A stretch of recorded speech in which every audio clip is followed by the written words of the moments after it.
Hello friends, welcome to my channel. స్టోరీలోకి వెళ్ళబోయే ముందుగా ఫస్ట్ టైం నా ఛానల్ చూస్తున్న వాళ్ళు ఎవరైనా ఉంటే ప్లీజ్ సబ్స్క్రైబ్ చేసుకుని నన్ను సపోర్ట్ చేయండి. అలాగే ప్రేమ బంధం ప్రీవియస్ పార్ట్స్ వినని వాళ్ళు ఎవరైనా ముందు అవి వినండి, అప్పుడే మీకు స్టోరీ క్లారిటీగా ఉంటుంది. ఇంకా ఈ పాటలోకి వెళ్ళిపోదామా మరి. ప్రేమ బంధం పార్ట్ 3. విశాల్కి మనస్విని లవ్ ప్రపోజ్ చేస్తుంది. తన ప్రపోజల్తో షాక్ అయిన విశాల్ తనకి కొంచెం టైం కావాలని అడుగుతాడు. ఇంటికి వచ్చిన శ్రావణిని వాళ్ళ పిన్ని కాఫీ ఇవ్వలేదని కొడుతుంది. పొద్దున్నే లేచి రెడీ అయ్యి దేవుడికి పూజకి రెడీ చేసుకుంటున్న శ్రావణిని చూసి తన కూతురు ఇంకా నిద్రలేదని గుర్తు వచ్చి శిశిర రూమ్కి వెళ్ళి శిశిరని తిడుతుంది నర్మద. పొద్దున్న తల్లితో శ్రావణియే తిట్టించిందన్న కోపంతో శ్రావణి తెచ్చిన కాఫీని తెలివిగా తన చేతి మీదే వంపుతుంది శిశిర. శ్రావణి గట్టిగా అరవడంతో తన రూమ్లో ఆఫీస్కి వెళ్ళడానికి రెడీ అవుతున్న జగన్నాథరావు పరుగున ఆ రూమ్కి వస్తాడు. అక్కడ కాలి బొబ్బలు వచ్చిన శ్రావణి చేయి చూసి కాఫీ ఇచ్చేటప్పుడు ఒళ్ళు దగ్గర పెట్టుకుని ఇవ్వాలి, లేకపోతే ఇలానే అవుతుంది అని. అయినా శాంతమ్మ ఉంది కదా, కాఫీ నువ్వు తాగడం ఏంటి అని కోపంగా అడుగుతాడు జగన్నాథం. దానికి నర్మద కొంచెం కంగారుగా, ఈరోజు శాంతమ్మ సెలవు తీసుకుంది అండి, అయినా కాఫీ నేనే కలుపుతాను అని చెప్పాను, కానీ శ్రావణి వినలేదు అని చెప్తుంది నర్మద. దానికి వినదు, ఎందుకు వింటుంది? ఈరోజు ఇలా జరగాలి అని రాసిపెట్టి ఉంటే ఎవరు చెప్పినా వినరు కదా మేడం గారు. సరే వెళ్ళి ఆ చేతికి ఆయింట్మెంట్ రాసుకుని రెస్ట్ తీసుకోమని చెప్పు, ఈరోజు కాలేజీకి వద్దు అని కొంచెం ఘాటుగా చెప్పి వెళ్ళిపోతాడు జగన్నాథం. తండ్రి వెళ్ళగానే శ్రావణి పగిలిన కప్పు ముక్కలు తీసేసి అక్కడ తడి బట్టతో క్లీన్ చేసి రూమ్ నుండి బయటికి వెళ్ళిపోతుంది. శ్రావణి వెళ్ళాక, చూడు మమ్మీ, డాడీ కాలేజీకి వద్దు అన్నా అది వినకుండా ఏదో వంక పెట్టుకుని కాలేజీకి వెళుతుంది అని అంటుంది శిశిర. దాని మీద కంప్లైంట్ చేసింది చాలు, ముందు నువ్వు వెళ్ళి రెడీ అవ్వు, కాలేజీకి టైం అవుతుంది అని అంటుంది నర్మద. నేను ఏం చెప్పినా నువ్వు నమ్మవు మమ్మీ, నీకు చెప్పడం నా టైం వేస్ట్ అని విసురుగా టవల్ తీసుకుని వాష్రూమ్లోకి వెళ్ళిపోతుంది శిశిర. నర్మద నేను ఎన్ని చెప్పినా దీని పద్ధతి దీనిదే, ఇది మారదు అని అనుకుని బయటికి వెళ్ళిపోతుంది.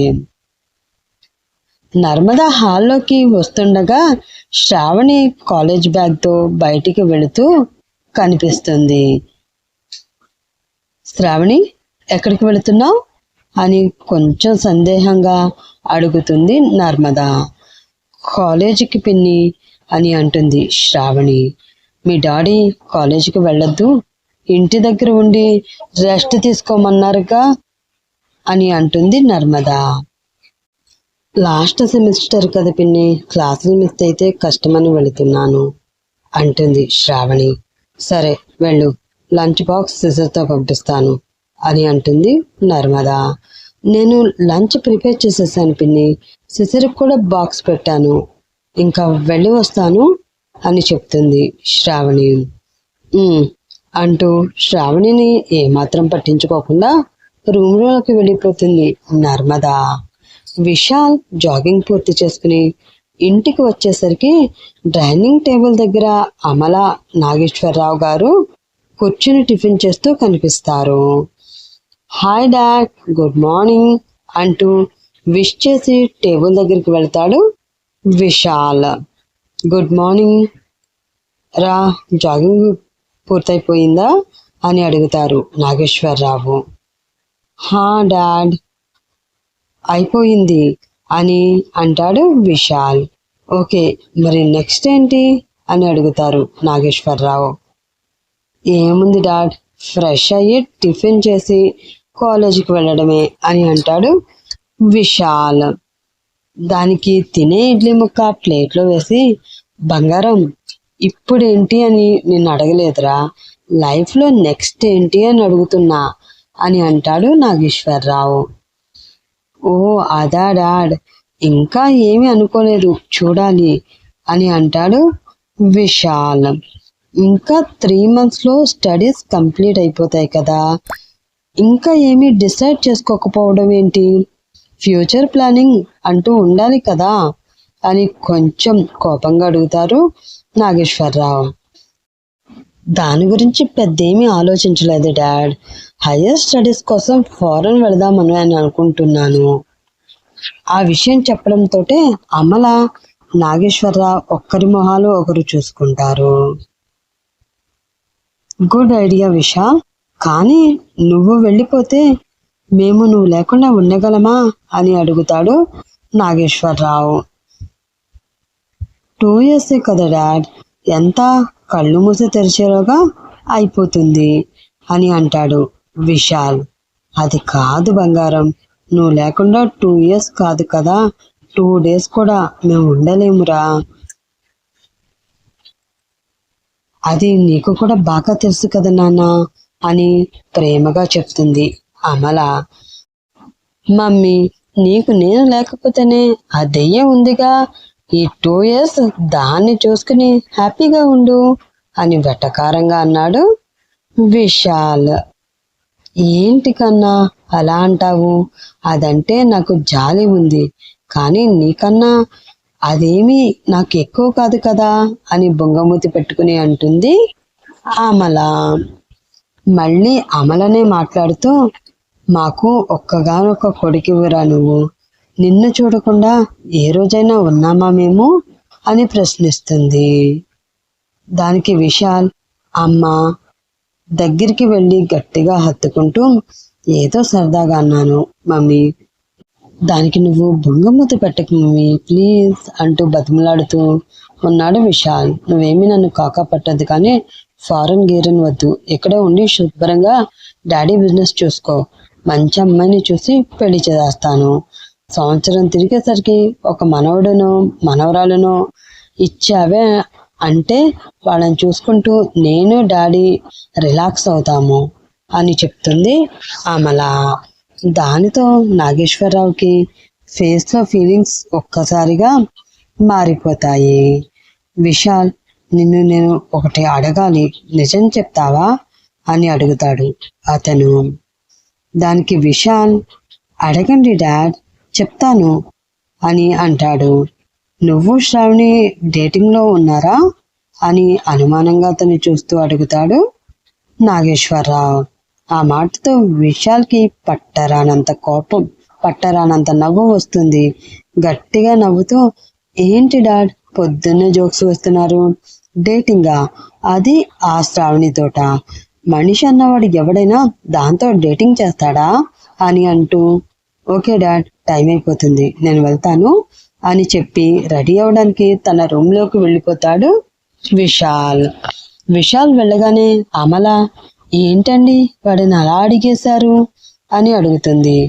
ఏమీ లేదే, చిన్నప్పటి నుంచి కలిసి ఉన్నారు కదా, ఒకరినొకరు బాగా అర్థం చేసుకుని ఉంటారు, వాళ్ళిద్దరికి పెళ్లి చేస్తే మంచి జోడీ అవుతుందని అలా అడిగాను, కానీ వీడేమో నా ఆశల మీద నీళ్లు పోసేశాడు. శ్రావణి చాలా మంచి పిల్ల, వీడికి మంచి జోడీ అవుతుంది అని అంటాడు నాగేశ్వరరావు. ఆ మాటలకి ఏదో ఆలోచిస్తూ ఉండిపోతుంది అమల. లేట్ అయిపోతుందేమో అని కంగారుగా పరుగులాంటి నడకతో నొప్పి వస్తున్న కాలుని ఈడ్చుకుంటూ బస్ స్టాప్కి వచ్చింది శ్రావణి. బస్ స్టాప్లో తన కోసం వెయిట్ చేస్తూ ఉన్న తన బెస్ట్ ఫ్రెండ్ గీతికతో, ఏ గీతు, విశాల్ వెళ్ళిపోయాడా అని అడుగుతుంది. ఆ మాటకి శ్రావణిని ఒక్కసారి కింద నుండి పై వరకు చూస్తూ, వాడు బైక్ మీద, నువ్వు బస్లో, మీ ఇద్దరికి ఎలా సింక్ అవుతుంది అని ఏదో పడేసుకున్నట్లు హడావిడిగా వాడిని చూడడానికి వచ్చావు అని అడుగుతుంది గీతు. ఆ మాటలకి శ్రావణి ఏం సమాధానం చెప్పకుండా మౌనంగా అటు ఇటు చూస్తూ ఉండిపోతుంది. దానితో గీతునే మళ్ళీ మాట్లాడుతూ, పోనీ వాడేమన్నా నిన్ను పట్టించుకుంటాడా అంటే, అది లేదు, ఈ బస్ స్టాప్ లో ఉన్న అమ్మాయిలందరూ ఒక్కసారైనా వాడి బైక్ ఎక్కిన వాళ్ళమే, నాతో సహా.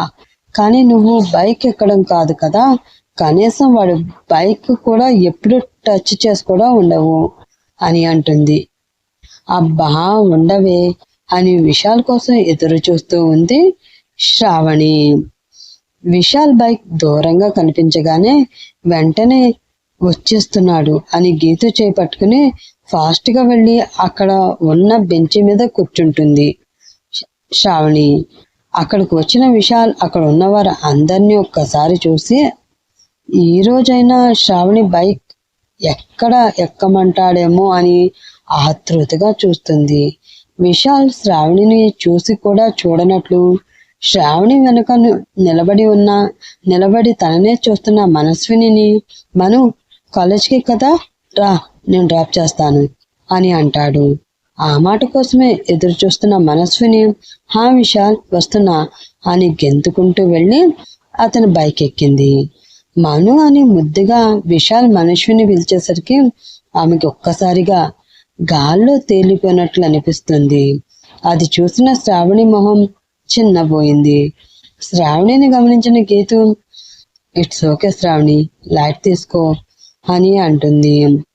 గుండెల్లో బాధ కళ్ళలోకి వచ్చి కళ్ళు ఎర్రగా మారి కన్నీళ్లుగా కారుతూ ఉంటే వాటిని కంట్రోల్ చేసుకుంటూ అంటుంది శ్రావణి. అది చూసిన గీతుకి చాలా బాధ కలుగుతుంది. శ్రావణికి ఎలాగైనా హెల్ప్ చేద్దామని విశాల్ అని పిలుస్తుంది ఆమె. దానికి విశాల్ ఏంటి గీతు అని అడుగుతాడు. గీతు శ్రావణికి కాలు బెణికింది, పాపం నడవడానికి చాలా కష్టపడుతుంది, ఈ రోజుకి శ్రావణిని కాలేజ్ దగ్గర డ్రాప్ చేయవచ్చు కదా అని అడుగుతుంది. గీతు చేసిన రిక్వెస్ట్ కి విశాల్ ఒప్పుకుంటాడా? శ్రావణిని విశాల్ బైక్ ఎక్కించుకుంటాడా? శ్రావణి బైక్ ఎక్కితే మరి మనస్విని పరిస్థితి ఏంటి? మనస్విని దాన్ని ఎలా తీసుకుంటుంది? అసలు విశాల్ శ్రావణిని లవ్ చేస్తాడా లేక మనస్విని లవ్ చేస్తాడా? తెలుసుకోవాలంటే నెక్స్ట్ ఎపిసోడ్ వరకు వెయిట్ చేస్తూనే ఉండాలి ఫ్రెండ్స్. అలాగే ఈ స్టోరీ మీకు ఎలా ఉందో కామెంట్ రూపంలో తెలియచేయండి. ఇంకా ఉంటాను, రేపటి ఎపిసోడ్లో మళ్ళీ కలుసుకుందాం. Bye friends.